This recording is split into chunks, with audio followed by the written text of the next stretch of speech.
శ్రావణ మంగళ గౌరీ వ్రతం చేయడానికి ముందు ఏం చేయాలంటే, మంగళ గౌరీ వ్రతంలో ముఖ్య ఘట్టం ఏంటంటే, తెలుగు పంచాంగం ప్రకారం శ్రావణ మాసం ప్రారంభమైంది. ఈ వ్రతాన్ని శ్రావణ మాసంలో వచ్చే మంగళవారాలు ఆచరించాలి. మరి అసలు శ్రావణ మంగళ గౌరీ వ్రతం అంటే ఏంటి? ఎవరు ఆచరిస్తారు? ఎలా ఆచరించాలి?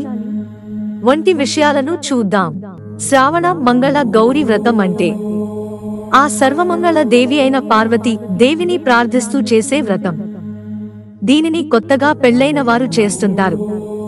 సుమంగళిగా ఉండాలని ఈ వ్రతాన్ని ఆచరిస్తారు. ఈ వ్రతం గురించి శ్రీకృష్ణ పరమాత్ముడు ద్రౌపదికి చెప్పాడని నారద పురాణం తెలియజేస్తోంది. ఈ వ్రతం ఆచరించే వారు బ్రహ్మ ముహూర్తానే లేచి శుచిగా స్నానం చేసుకుని పూజా మందిరాన్ని శుభ్రం చేసి ఆపై పూజ చేసుకోవాలి. ఈ వ్రతం చేయడానికి ముందుగా పసుపుతో గణపతి చేసి అనంతరం ఆవాహన చేసి షోడశోపచారాలు చేయాల్సి ఉంటుంది. ఆ తరువాత గుడం అనగా బెల్లం నైవేద్యంగా సమర్పించి పూజను ప్రారంభించాలి. తెల్లటి దారమును 5 పోగులు తీసుకుని దానికి పసుపు రాసి 5 పూలు 5 చోట్ల కట్టాలి.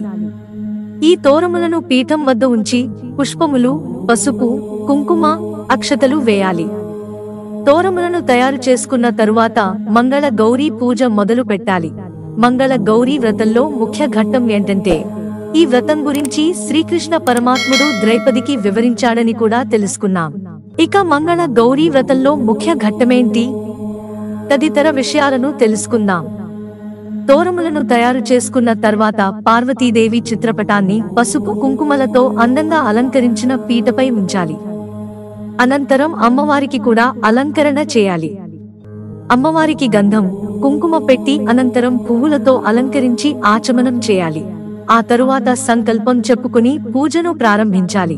ముందుగా అమ్మవారిని మంత్రపూర్వకంగా ఆవాహనం చేయాలి. ఆ తరువాత సకల షోడశోపచారాలు చేయాలి. ముందుగా అథాంగ పూజ, ఆపై అష్టోత్తర శతనామాలతో అమ్మవారిని స్మరించుకోవాలి.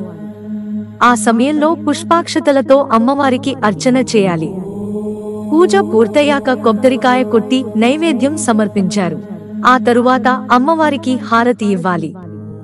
మంగళ గౌరీ వ్రతంలో ముఖ్య ఘట్టం కాటుకను పారించడం. అంటే ఒక అట్లకాడకు ఆవు నెయ్యి పూసి దీపారాధన మీద ఉంచితే చెక్క అట్లకాడ నల్లగా కాలి కాటుక పారుతుంది. ఈ కాటుకను అమ్మవారికి పెట్టి మనం కూడా పెట్టుకోవాలి. ఆ తరువాత వాయినం అందుకోవడానికి వచ్చిన ముత్తైదువలకు కూడా పెట్టాలి. మిత్రులారా, ఛానల్ సబ్స్క్రైబ్ చేసుకోవడం మర్చిపోకండి. ధన్యవాదాలు.